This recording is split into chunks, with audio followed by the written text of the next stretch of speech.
Claude gives me an opinion, and I take it and I put it in Gemini, and I ask, what do you think about what Claude said? Yes.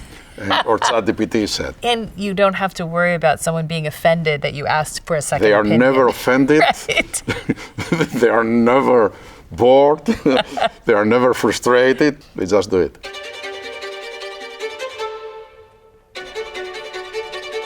I'm Julie Sweet. I'm the Chair and CEO of Accenture.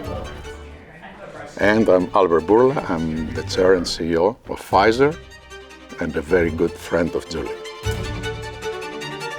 I don't know if I've ever told you this, but you have been with me at one of my proudest moments as a CEO and my hardest moment as a person. I'm going to start with the high point when I received the Courage Against Hate Award and you introduced me. This was like such a moment for me. And in fact, in my entire career, and my daughters are 18 and 19, I've never brought them to anything. And I wanted them to be there, not so much because I was getting this award, but because I wanted them to hear you speak. We are here to honor a very good friend of mine, Julie Sweet. First of all, it meant a lot to me, not only because of who you are, but also it was the ADL, the Anti-Defamation League. It's an organization that fights hate, fights anti-Semitism, and that created a very special bond between the two of us. Your parents have just an incredible story that I know has inspired you, but I'd love to talk a little bit about your parents. We were Jews living in Greece. Many Holocaust survivors, they don't speak about the horror they lived. For many reasons that I'm not sure I understand, but predominantly it is very painful. And also they don't want to transfer this horror to their kids. My parents did speak, particularly my mom. They saw their parents vanishing, going to Auschwitz and never come back. They were petrified that they will be identified as they were in hiding. My mom would give us a lot of details of how it was when she was arrested, when she was in front of a firing squad, and then how she escapes the execution, the last moment. She was abused sexually in prison. She was someone that suffered her life in the most sensitive age of 17, 18 years old. And I'm blessed because my mom, although she kept talking about the horrors of the Holocaust, she never, ever taught me to hate Germans or Nazis or whoever did that was. It was not part of her equation. They tried to do it, she escaped, she won in her mind. What she was using that experience to me and my sister was to teach us how life is miraculous, how anything can happen. You don't have to think that things could be impossible. And every time I remember I would go to her as a young kid in middle school or primary school and complain that my homework is too tough and I don't know if I can make it and I will fail. I still remember her waving her finger in front of me and telling me, don't tell me you can't do it.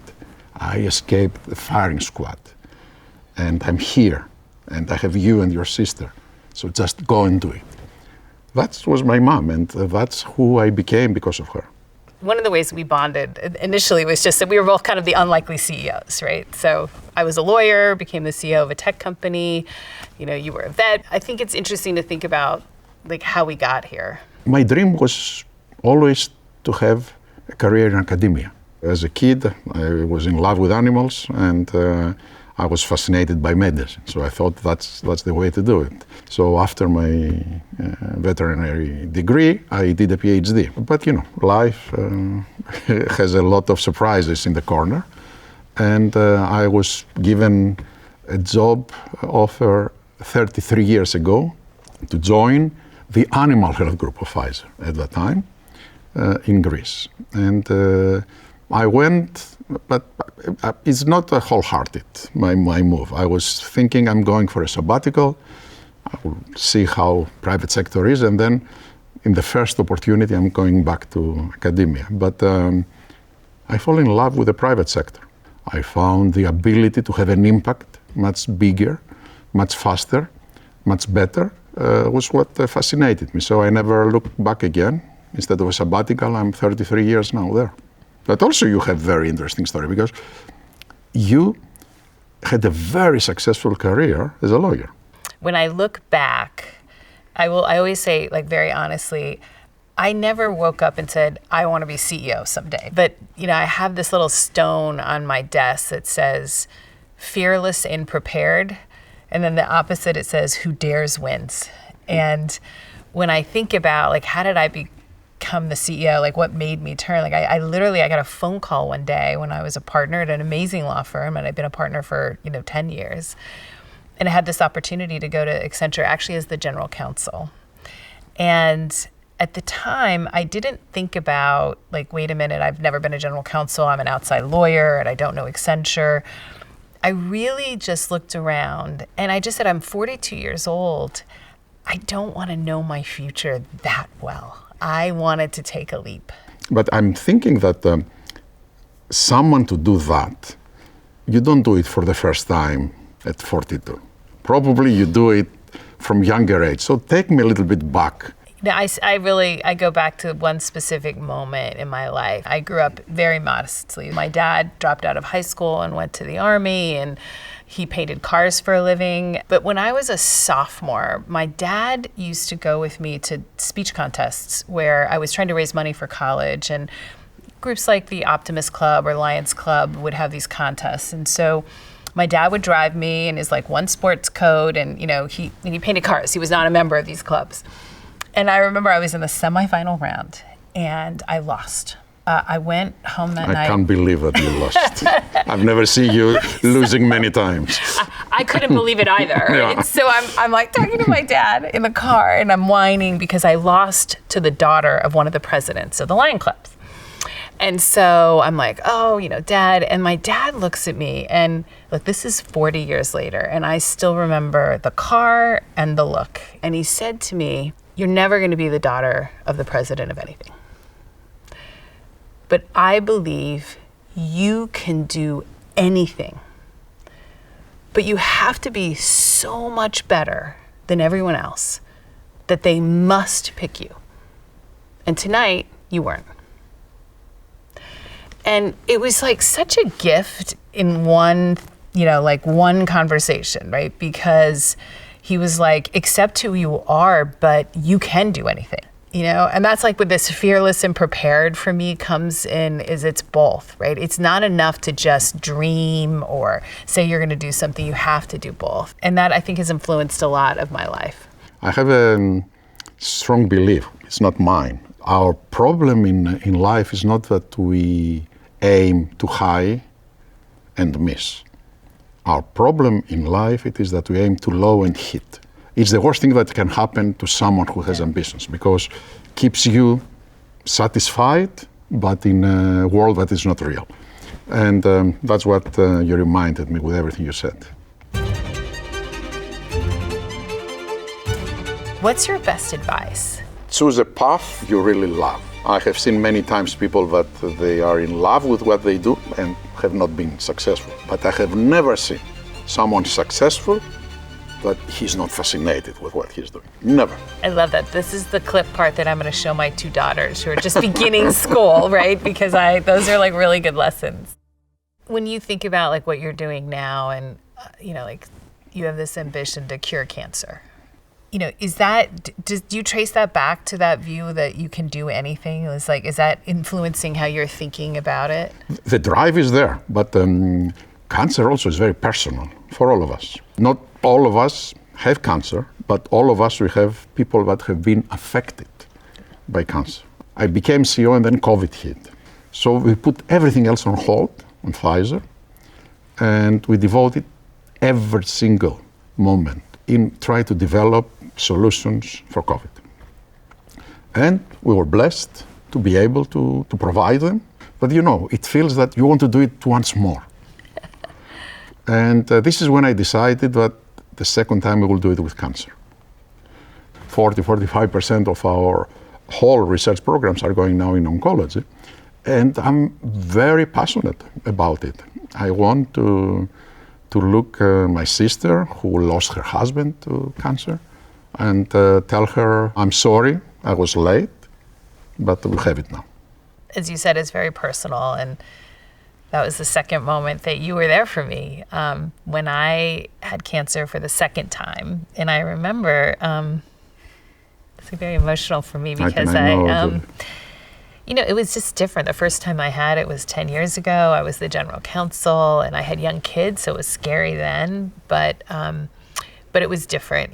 Suddenly, first of all, I came back, and I was just sitting there and I was in shock. I run a $70 billion company with 750,000 people and clients. And when I thought about who to call, I knew you would immediately respond to me, like you would help me, but you also just understood, at a very personal level, like everything I was going through and what it was like to go through it as a CEO with all of these responsibilities. And sure enough, I pinged you and I was like, can you talk soon? And you're like, within an hour we were on the call, and then I was talking to Chris and we were sorting it all out. But it was that sort of understanding. It was so powerful for me. I still remember the moments you mentioned Chris. Chris is Chris Bosso. He's now the head of our R&D. He is a very, very good oncologist. This is where he grew up as a scientist. And he's a wonderful human being. And every time I have someone that I really care about, I tap into his knowledge, because I know not only that he's very good, but he's very compassionate. But I have to say, Julie, but at that moment I thought I'm the one that knows that. Then I realized that you were brave to go public and be very transparent about the status of your health. You sent a letter to 700 plus thousand people. I wanted to share because, I pride myself on being very transparent, but I also wanted to give permission and just reinforce for our own people and others that this is part of life. And I have received just some really moving testimonials of people who say that because I talked about you've got to get your mammogram, you need to do that they discovered they had cancer. I try to talk about it as much as possible, because if you detect cancer early, it is so treatable. So it was important to me that I use this very hard moment to try to get good. I would never wish cancer on anyone for a learning moment, a growth moment. I could have avoided that growth, but if you have it, I wanted to make it at least have some positives. But that's the value also, because every time a man or woman of stature, someone who has a stage, goes public about this, it motivates behaviors. It educates people. You are passionate about early prevention. Takes people like you and others that people are listening to speak about it. Otherwise, things will not change. What do you think will be the impact if you were becoming the CEO of Pfizer rather than Accenture? In a day, I couldn't do any damage, so that would be good. I think that I would really get to understand the science piece of it, right? Which I would love. But what about if you became the CEO of Accenture? Big job. I think I will get the drive and excitement that I had in my youth. As you think about your goals, you've made a lot of changes in how you're operating. We use this word reinvention, and we are completely reinventing everything we do. That's what leadership requires right now.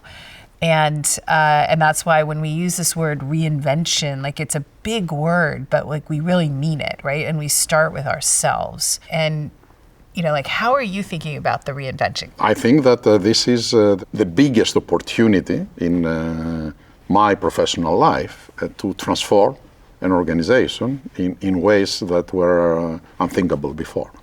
I think that one of the reasons why I'm so optimistic that we will find the cancer cure. Because also of AI. It's not only the advancements in biology and medicine, it is also the advancements in technology. But when they come together, they produce tremendous synergistic effects. But the thing with AI, it is that right now, AI cannot do everything, but can do much, much more than what you are using it for. I think this is what will differentiate the winners and the losers. So you can try to fight it, but my bet it is that you won't stop it. That will happen. All you are going to do it is to end up as a loser, either as a company or as an individual, because you've chosen to ignore it and stick to the old ways of working rather than moving into the opportunities that this opens for you. I think your point around company and individual is really important because, when I think about like the test of like, are we doing things radically different? I also apply that to myself, right? Because it's so important at an individual level, but also the only way that you can do these kinds of changes has to start with leadership. Like, when ChatGPT emerged in November of 2022, the first thing we did was to take our top 50 leaders and immerse them in the new technology. I always talk a lot about like you can have the courage to change, but you have to have the ability to bring people along with you. And so thinking through that piece, I think is so important. I always bet on people, right? So there's so much out there about what's going to happen with jobs and all of the fear. But I think when you bet on people and you say, we are really smart leaders who, if they know about the technology, they're going to be able to figure out not only how to use it, but to address like the new ideas. That's how I really think about it. Like I would not lead at any moment than now. Like it is really hard, but it is really exciting. But I have a question for you. How do you use in your personal, not personal home, in your personal, professional life AI? I always think like there's what you do personally, then what you do with your team, and then what you do with your enterprise. I think it's helped me, get information faster. It's a different way of like running, you do earnings differently. It's like, I'm old enough to remember the typewriter, right? Like I took typing lessons, right? Like each of these things have really helped us work differently. When I want to look at, like I'm going to go meet a client, right? Like I used to have someone prepare a brief. And all of that was like a lot of people time that was not particularly thoughtful. So it's a huge personal productivity tool. Now, that is not going to create a lot of value for the company because the power is not that you can summarize and get information, right? The power is how you're gonna, run your manufacturing plants differently. It's how you're gonna know your customer. It's what you're doing in R&D, right, to find new molecules, right? It's what we're doing in clinical trials, right, to shorten them. But I think people get confused by what you do for personal productivity and what the actual power of the AI is, which is not in the stuff that's so simple. Yeah. A CEO's job, it's multifaceted, of course, and you need to inspire people, you need to work with regulators, you need to work with politicians, you need to drive the company. But at the end of the day,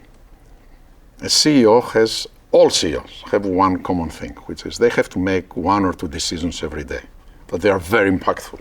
This is where I found the most value personally on using AI.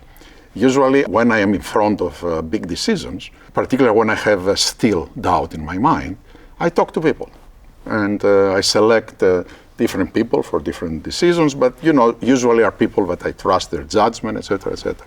I still do that, but I started adding AI. And I started saying what is my dilemma, why I have doubts, and what is at stake. It's amazing how much they challenge perceptions that you might have or a thought process that overlooks some important details that can weigh the scale. And in the same way, like, you also look at which decisions did you actually need to make, And so we talk a lot about, how many decisions are we making that actually required no judgment at all? And so we shouldn't be having humans do it, right? And so there's a whole conversation that we're having about like really the decision-making process, and then how does that impact how we operate? I'm very optimistic about it. It's a very powerful tool in the hands of bad people, can do bad things, but in the hands of good people will create greatness. And I'm focusing on that. Yes, you need to make sure that the bad things will not happen, but the opportunity is to make sure that you unlock what you can achieve with AI. We need to be optimists, particularly us and as CEOs. Pessimists are usually right. But there is nothing great in this world that has been achieved without an optimist behind it. Nothing. I love that. Including AI. Yeah. Right? And by the way, nobody follows a pessimist. Always the people that have followership are people that they present a bright future for the world. And that's what makes me also extremely certain about the future, that I see the opportunities and focus on them rather than the challenges. Julie, what a wonderful, I didn't know what to expect when we embarked into that journey, but I really loved the discussion. Me too, Albert. It's always good, and it's just nice to get time together. So yeah, the only regret is we didn't have a glass of wine next to us. Yeah, but we will fix that next time. We will fix that.